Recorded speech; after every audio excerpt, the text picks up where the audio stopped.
This is Eagle Al, and today I'll be talking about AJ Brown. He will be talking about his freak accident, on how he got hurt. Also, DeVonta Smith is cleared.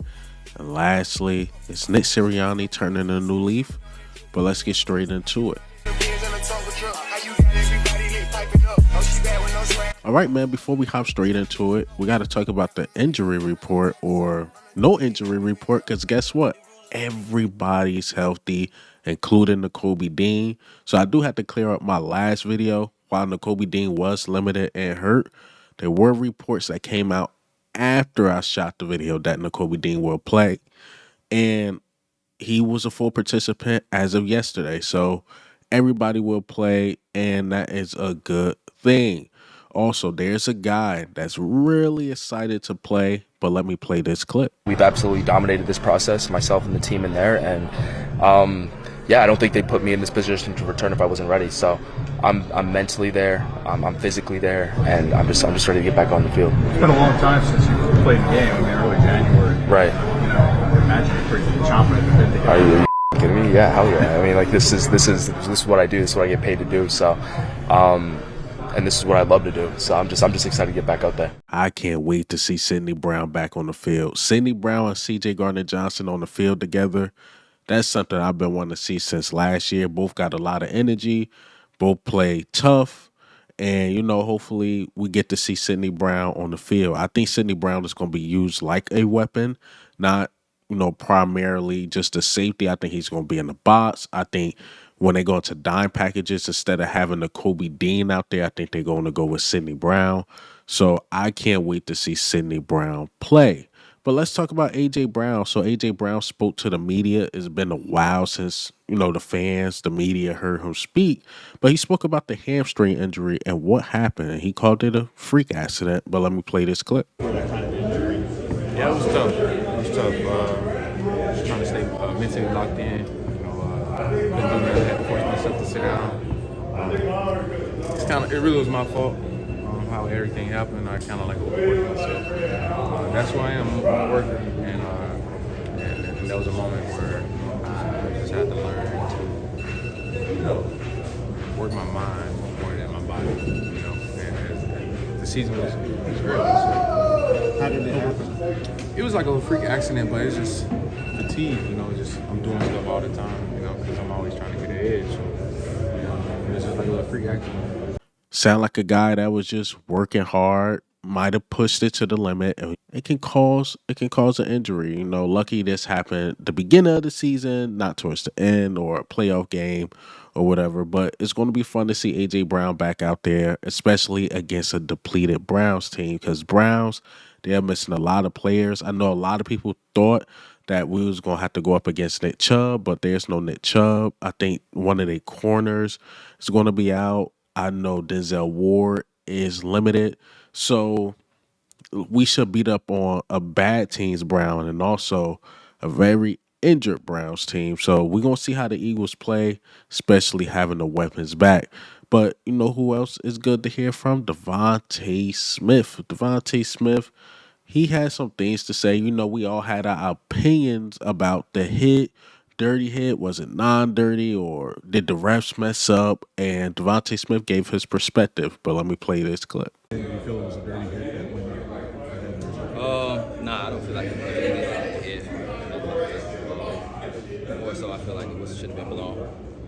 There's probably a fine line there between you wanting to extend the play and then wanting the whistle to be blown. Like, how do you view all that? I can't extend the play if I'm moving backwards. So DeVonta Smith don't think the hit was dirty. He thought that the ref not blowing the whistle. That's what I was saying, man. Because the more I looked at it, I'm like, okay, was it as dirty? Maybe I'm just having a super reaction because I'm a super fan. So to me, it was still somewhat dirty because you didn't have to dive at the dude head or shoulder like that. But at the same time, this would have never happened. Soon as DeVonta Smith get wrapped up and they pushing him backwards, the ref should have blew the whistle immediately.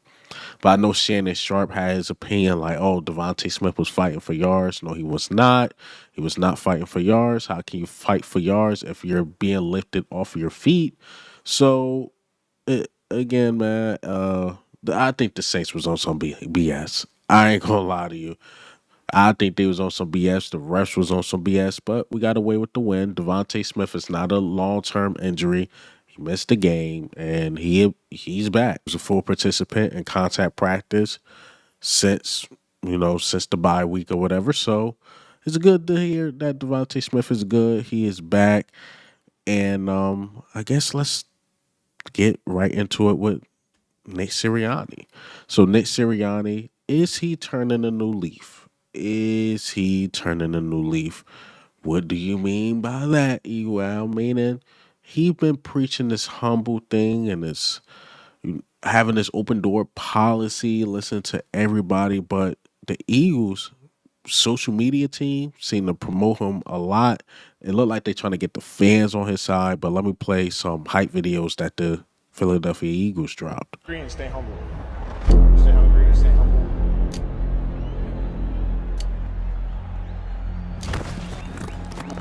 We just keep working, keep building. Everything we want is still right there. We just got to go out there and win and execute. The whole general thing of how do you get better can start with, are you hungry to get better? And then are you humble enough to say, here are the issues and here's what we got to do. And so that, hungry and humble, the 10,000 foot view, that's how you get better. You gotta be so hungry for this. That's the only way it's gonna take another step. And are you humble enough to say, hey, this is what I need to get better at? Are you hungry for it? Are you starving for this? Do you want it so bad that you can't sleep? So we gotta make sure that we are honest with ourselves and we attack this thing. We know where we gotta make some strides. And if the men in this room do that, right, sky's the limit. See what I mean? Seem like they pushing them and trying to push them and push them on us. Like, no, we got to believe in Nick Sirianni. He's doing the right things or whatever. I want to. I want to believe in Nick Sirianni. I really, really do. I hope Nick Sirianni is turning a new leaf and is trying to help this team win because we need him. Believe it or not, we need him. Because to me, if you fire the head coach, I mean, it's letting the NFL know, it's letting the team know that the season might be over. I'm sorry. You just don't want to give that message, especially to a roster like this. Heck no. And a lot of people kept saying, oh, yeah, the Bills fired the head coach. The Bills did not fire their head coach. The Bills fired their offensive coordinator, and the offense started looking better. I don't know too many teams that went far or even to the Super Bowl after firing their head coach. Usually when you fire your head coach, that means that the season is done. Usually a team get a boost or energy after the head coach is fired. Maybe they go on a win streak or two. Hell, they might even go to the playoffs, but they usually don't really go anywhere without the head coach. I never seen a team win a Super Bowl firing their head coach. Usually it's the team that's intact, got the head coach, got the OC, got the DC since day one. That's how it usually work, and I think that's how it's going to continue to work. So we need Nick Sirianni to work. But let's listen to what Saquon Barkley had to say about Nick Sirianni. The accountability where they would see something on film during the bye week, go to Nick Sirianni. Nick Sirianni said, hey, my door's open. If you see something that needs to be improved, come tell me. Have you been a part of that environment like that before? Yeah, I have. And I think, that's what good teams do. The one year I was in New York and they're yelling. The one year I was in New York and we ended up going to the playoffs. We had that with Dave, and I feel like it's really important the open door policy that Nick has, and I feel like in the last couple of weeks, our relationship even grown even more, and be able to pick his brain, and that helped me grow more as a leader, and be able to go to him and ask, what's expected of me and what you need more from me. And I feel like that's a positive thing for a team. So thankful to have a coach that's like that, and that's I feel like that goes a long way. See what I mean? So it seemed like he's listening to players more. We know him and Jalen Hurts had the long talk over the break or whatever, or they had some great moments over the break talking about what needs to be done, what needs to be fixed. Then you hear Saquon Barkley himself saying like, yo, I like that he has an open door policy because during the bye week, he was saying, what do you see on film taking it into consideration. But at the same time, we have to see this on the field. We had to see Nick Sirianni scale back. We got to see him scale back, and hopefully we see it. Hopefully we see a little bit more Saquon. Hopefully, he find ways to give the ball to his playmakers fast. It's not always about the big play. I love the big plays. I'm not gonna lie, as a fan, yes, I love the big play. But at the same time, this is football. You gotta give it to AJ Brown in space. He's hard to tackle. DeVonta Smith can get open at any time because of his route running, and we know Dallas Goedert give the ball in his hands. He could get some yak. He's not the fastest, but he is hard to bring down. I do want to see some screens to Saquon Barkley. Saquon Barkley is deadly in the screen game. Go watch the film with the Giants. Hell, watch what he did to us in the screen game. So we got to get that going. It's just stuff we got to get going, man. Be gritty.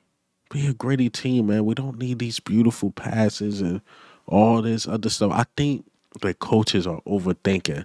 I was watching Gilly talk about this. Like, coaches is just overthinking it, man.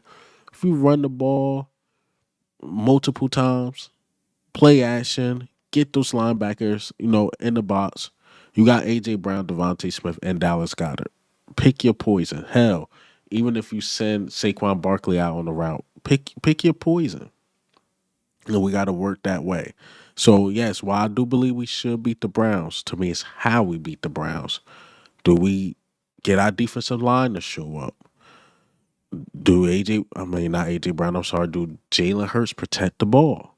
Just things I want to see cleaned up, especially against a quote-unquote gimme game. I don't want to see a 23-24 game Eagles win. Yes, we're going to have a lot to discuss if that happened. Mind you, the Browns are depleted, one. And two, it looked like a completely, done team. Like, they're done. They're done, man. People going to get fired. They might have a fire sale. I mean, they just look discombobulated. And mainly, it's at our home. Like, come on, man. Give the fans something to cheer about. But that's all I got for you guys today. And hey, man, what do you think? How do you feel about the news today? Everybody's back. Also, Nick Sirianni, is he turning a new leaf? And this is Eagle Owl. I'm out.